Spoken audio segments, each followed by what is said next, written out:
Всем привет, дорогие друзья, с вами CryptoWatchmaker, и сегодня поговорим о лучшем способе накопления топовых криптовалют.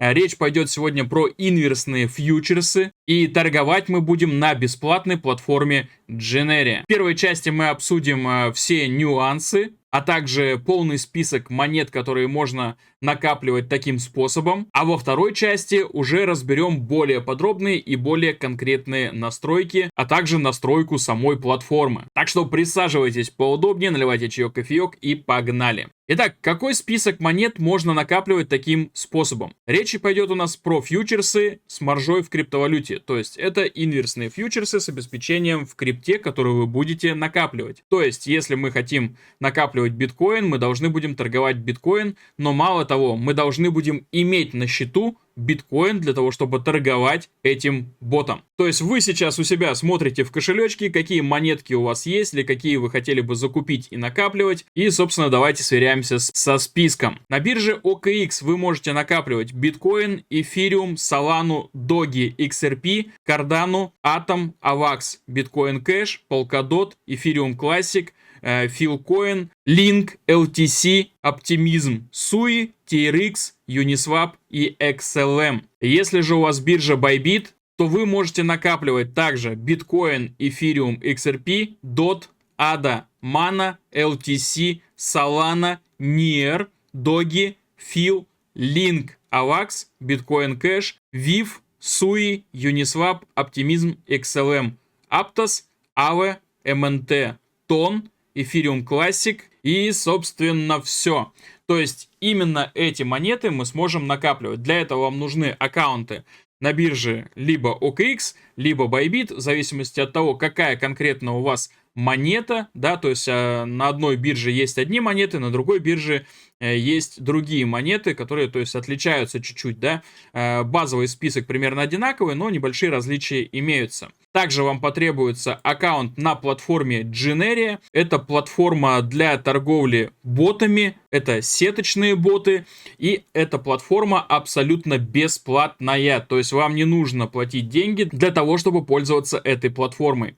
Эта платформа зарабатывает по брокерскому соглашению, собственно, с биржами, да, то есть вы торгуете, наторговываете какой-то торговый объем, и, собственно, Generia часть комиссии от этого торгового объема у биржи непосредственно забирает себе. Поэтому для вас платформа бесплатная, а разработчики монетизируют свой продукт непосредственно деньгами криптовалютных бирж. Но если вы хотите получить также и скидки на торговые комиссии, да, или у вас нет аккаунта на бирже OKX либо Bybit, можете регистрироваться по моей ссылочке в описании. Bybit там обычная ссылка, но на бирже OKX, если вы зарегистрируетесь, то получите 20% кэшбэк торговых комиссий обратно вам на счет в долларах, и это пожизненно. То есть все время существования вашего аккаунта OKX, если вы торгуете постоянно, то каждый час биржа прямо на счет будет вам возвращать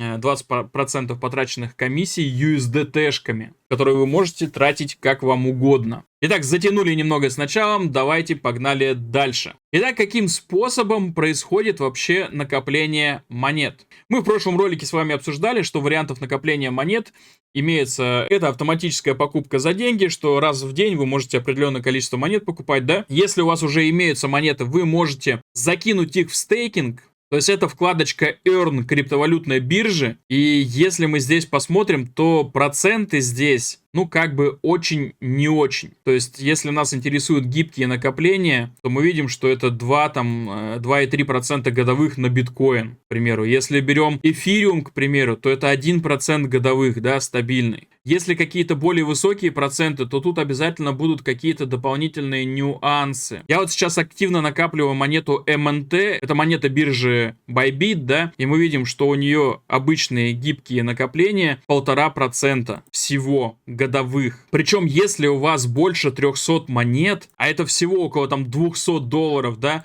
то у вас уже 0,5% годовых. что очень и очень мало. И теперь смотрите момент. Изначально бот был создан 11 марта. В момент запуска бота у меня было 10 562 монеты. У меня здесь все это записано. И в данный момент профит у нас 402. Это если я буду прямо сейчас бота закрывать, да? Но грид прибыли реализованного PNL уже 800 монет. За 4 месяца 800 монет с 10 562. А это 7,5% за 4 месяца или 1,9% в месяц. То есть, если нам биржа сама предлагает стейкинг под 0,5% годовых на такой объем, да, годовых, то мы получаем 1,9% в месяц. Причем не смотрите, что это небольшая доходность. Изначально мои настройки были сделаны так, что у меня шансы на ликвидацию просто, грубо говоря, отсутствуют. То есть я не жадничаю, но мне важно накапливать эту монету эффективнее других способов. То же самое и с другими монетами. Вот, например, я накапливал эфириум. Начинал накапливать эфириум я с 3.06. С 3.06 я начинал накапливать. Это было у нас также 11 марта. Долгое время бот не работал, так как у меня вверх стоит 2600. Да, ну там были перерывы, когда бот не работал в некоторых местах вот здесь. То есть за 4 месяца частично бот не торговал. И тем не менее, за 4 месяца 14,5%, что является 3,6% в месяц. Это безрисковая стратегия, где у меня не было вообще шансов на ликвидацию. Тогда как обычные гибкие накопления, стейкинг, когда мы можем вытащить в любой момент, да, из стейкинга, это 1% годовых на бирже Bybit, к примеру. А мы получаем 3,6% в месяц. Также я по такому же принципу накапливаю тон, но тон пока что болтается в районе нуля, да, поднялся ближе к нулю сюда. Но вы сами знаете, что происходит с тоном, и как бы тут настроечки у меня тоже такие средненькие под тон сделаны, не очень доходные, надо что-то будет поменять обязательно. Все, руки никак не доходят, но тут тоже реализованный PNL 82,5 тонна. Вот я запускал 1 апреля. То есть в любом случае безрисковые стратегии здесь будут намного доходнее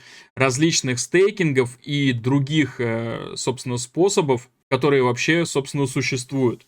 Если не жадничать, если не брать высокое кредитное плечо, а торговать даже просто первым кредитным плечом или вторым кредитным плечом, или наоборот, скажем так, минус вторым кредитным плечом, ну, то есть ваше обеспечение будет в 2 раза выше максимального объема, который может набрать бот, да, то в любом случае цифры будут намного больше различных стейкингов. То есть у вас просто на кошельке лежат монеты, они никак не используются, либо они лежат в стейкинге, и вы таким способом, мало того, что можете объемы на бирже себе набивать, в каких-то конкурсах участвовать, так вы еще и будете получать намного больше монет. Итак, а теперь давайте перейдем к различным, скажем так, нюансам и стратегиям, которые здесь имеются для того, чтобы нам накапливать эти монеты. Всего у нас варианта 2. Либо лонг, либо шорт. И давайте рассмотрим нюансы обоих этих вариантов. Давайте просто возьмем на примере той же монеты MNT или биткоин погоняем, да? Вариант, когда мы запускаем лонг. Так как мы запускаем монету, у которой обеспечение, например, в биткоине или там в МНТ монете, да, так как мы имеем обеспечение именно в этой монете и запускаем лонг, что произойдет? Когда цена будет расти, да, мы зарабатываем, ну, то есть бот в любом случае торгует, да, он покупает дешевле, продает дороже, то есть вот на таких откатах он будет закупаться, а когда цена будет идти вверх, он будет распродаваться. Также, в принципе, если цена будет идти вверх, он будет закупаться и чуть-чуть выше распродаваться от настройки нашего шага грида, да, то есть на каком расстоянии у нас будет, какое расстояние у нас будет между гридами. И все, падаем, закупается, растем, распродается. Если просто растем, да, без откатов, вот как здесь сейчас, то он просто здесь купит, здесь распродастся, потом снова купит, распродастся и так далее. То есть, чтобы он заработал, цена должна после того, как упала, расти. Ну и вы должны понимать, что он таких сделок будет совершать огромное множество. Вот на примере того же МНТ вы видите, что постоянно идут сделки, да, то есть покупки были ранее, здесь уже просто распродажа, да, здесь откатил, дополнительно дозакупился и так далее. То есть здесь такая сетка ордеров. С настроек мы перейдем немножечко позже. Но что будет, если монета будет только падать? Например, куда-нибудь сюда отмотаем, да, вот мы видим, что у нас просто было падение с 0.83 или там даже с 0.86 было ранее. Что будет, если будет чисто вот такое вот падение? Это значит, что мало того, что цена на актив падает, да, и сумма вашего обеспечения падает. То есть, грубо говоря, вы теряете обеспечение в 2 раза быстрее. Мало того, что вы теряете монеты, да, они еще и становятся дешевле. Естественно, когда это все отрастет, все монеты к вам вернутся. Вы даже можете здесь посмотреть на статистики, да, что ничего не теряется безвозвратно. Просто вот в этот момент, когда цена сильно падала, да, то было обеспечение намного ниже, чем было бы, допустим, в случае шорта. То есть недостаток лонговой стратегии в данном случае накопления, да, в том, что при падении цены вы теряете обеспечение, а также цену этого самого обеспечения. К примеру, там было 1000 монет, там стало 500 на моменте падения, да, так они еще и стоили, к примеру, $1, а стали стоить там 50 центов. Это пока все общими терминами, более абстрактно, но вы просто должны понимать, как это происходит. И в случае, если выбирать безопасную стратегию под лонг, то вы должны это учитывать и, допустим, брать там минус второе плечо, допустим, чтобы максимум бот у вас мог набрать, к примеру, на 500 монет объема, да, а при этом вы имеете в наличии 1000 монет. И при этом не брать кредитное плечо вообще, то есть, чтобы у вас все было вот именно на 500, то есть в 2 раза меньше вы в торговлю вкладывали, чем у вас есть обеспечение. Тогда от средней точки входа у вас там будет довольно далеко точка ликвидации, это будет,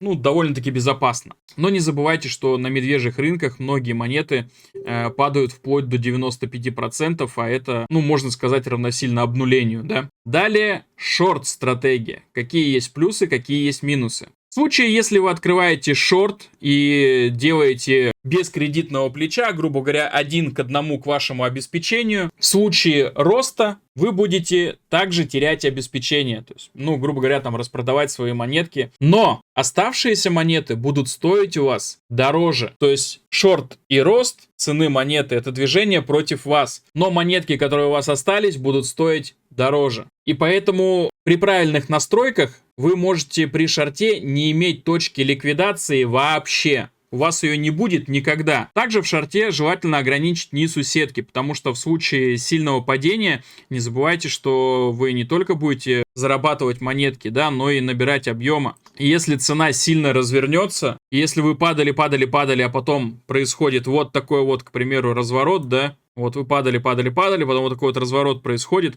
вы не забывайте, что вы все это начнете выкупать, да, и у вас довольно жирный минус начнет тянуться, ну, как бы за этим, да.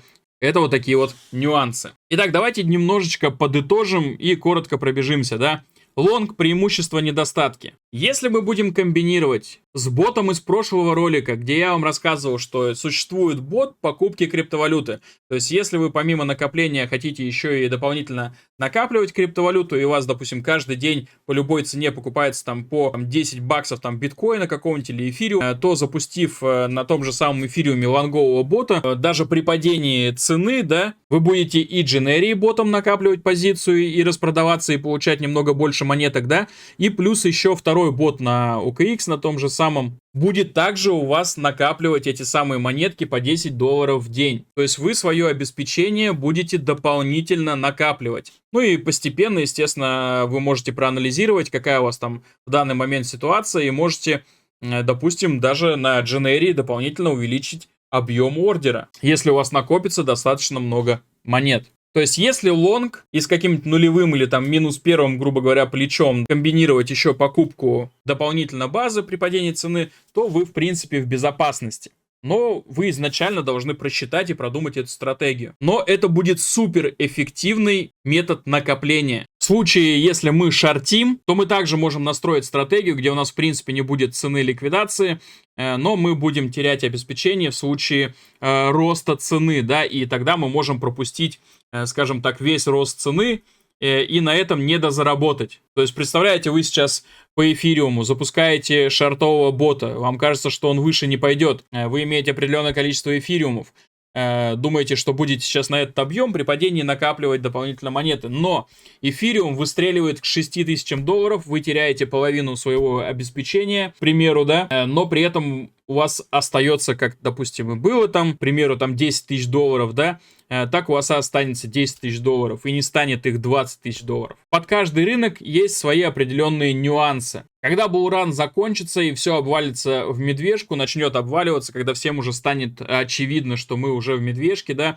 то можно будет хорошенечко и пошортить. В принципе, даже моя личная статистика отлично показывает, что на этом можно хорошо приумножать монеты. Итак, друзья, снова получился длинный ролик. Не хотел я снова его делить на несколько частей, но, пожалуйста, подпишитесь на канал.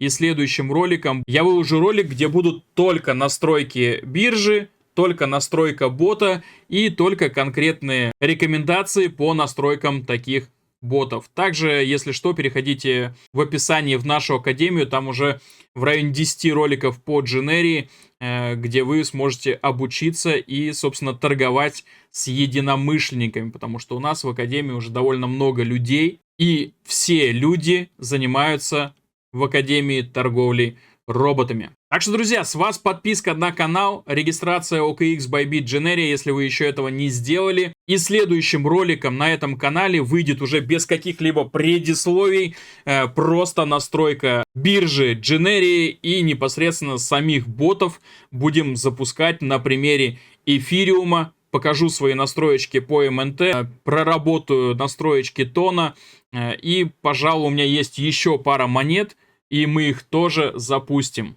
Ну а на сегодня все. Пишите ваши комментарии, нюансы, может быть я что-то забыл, может быть я что-то не учел. Будет интересно почитать. Всем счастливо, всем пока.